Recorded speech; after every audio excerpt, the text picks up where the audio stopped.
Hi everyone. In the last video, I told you that we changed a psychotherapist and that made a huge difference in my child's life. Today I'm going to talk about how we managed with certain situations and what mismatches did we face during the diagnostic process and what helped my child actually. When I first spoke to the doctor who diagnosed my child, when she told me that yes, she was on the autistic spectrum, I wanted to hear specified advices that would fit to my child, what I should practice with her to in order to make her function better. I think every parent wants to hear that after such a diagnosis. So the bad news is that there is no advice that works, that will ultimately work for you and your child. Anyway, two things were advised by the doctor. One of them was the psychotherapy, which we already were involved to, so there was nothing new about it. And the other thing that was, she told us that we should look for a special education teacher specialized for children with autism, and that teacher should find her weaknesses and find specific techniques to improve her weaknesses. We live in a very small town. I found 4 special education teachers. The one who wrote me back, I booked an appointment immediately to her, and we were attending like 4 months every week.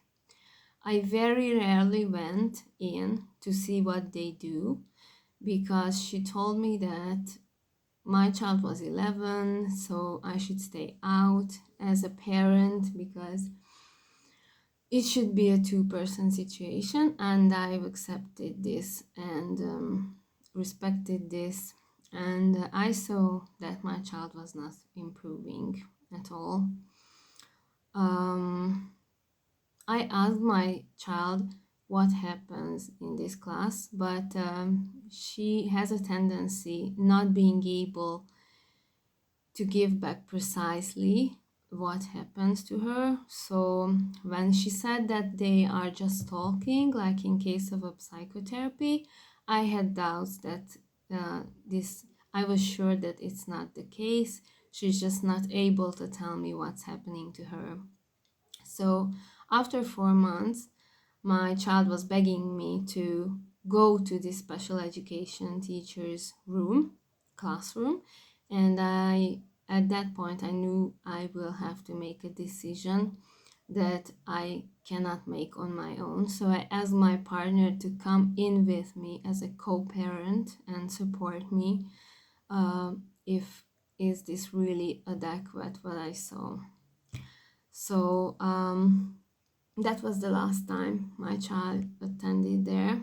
And what was happening in that situation is that she asked questions from her, and my child answered to her questions, and she just grabbed out one word and asked my child to explain what that word means. My daughter was frustrated, angry, she couldn't sit still, and when I saw this as a parent, as an adult, I was also very, very frustrated and stressed, and I had to accept that if my child is telling me that something is not working for her and it's not working, then I have to find somebody else to work with her. So this was one of the advices of the doctor who diagnosed her. We went through this whole process, and I didn't seek for another person again. We just attend psychotherapy. The other very disturbing thing for me in this whole journey was the mismatches. My child was treated from the age of 6 with a speech disorder that was called stuttering, which means that she was kind of repeating the words, the beginning of the words in a certain way. And when she was diagnosed with autism, the doctor told me that it was not actually stuttering. It was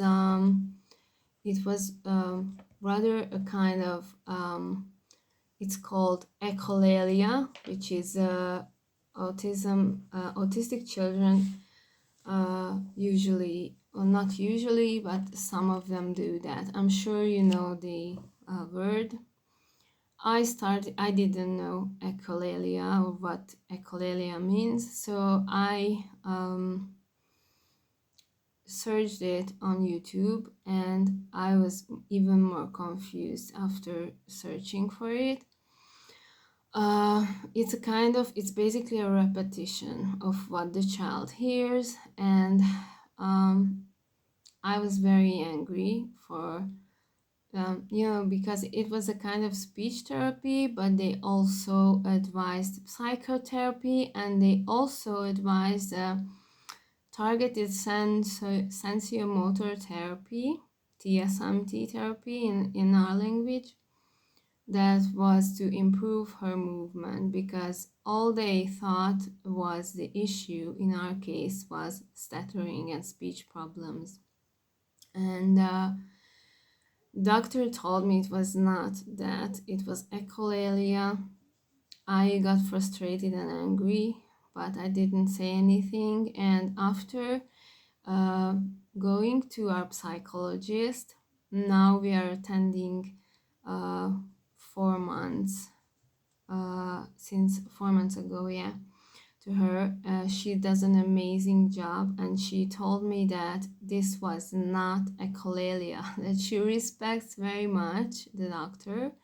She respects the doctor very much who diagnosed my child, but this was not echolalia. It is stuttering under stress. So if there was no stress, she didn't have speech problems. If there was stress, she had speech problems. It's not echolalia and not something that's related to her autism.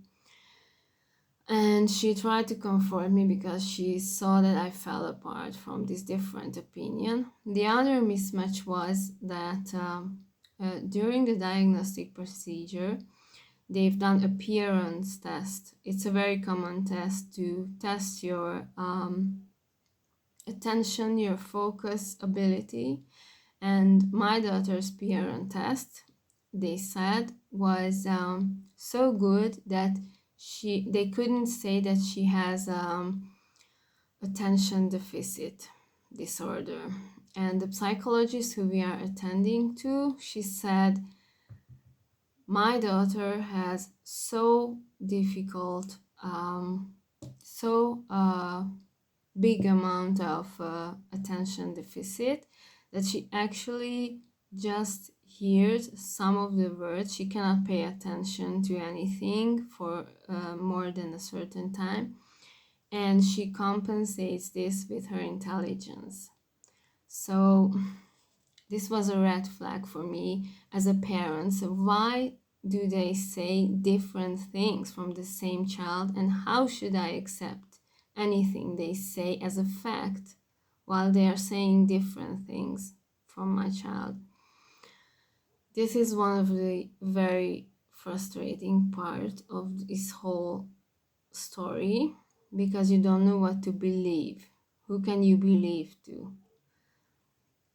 For me, it was very, very disturbing, and I couldn't deal with it. I still can't deal with it up to this day.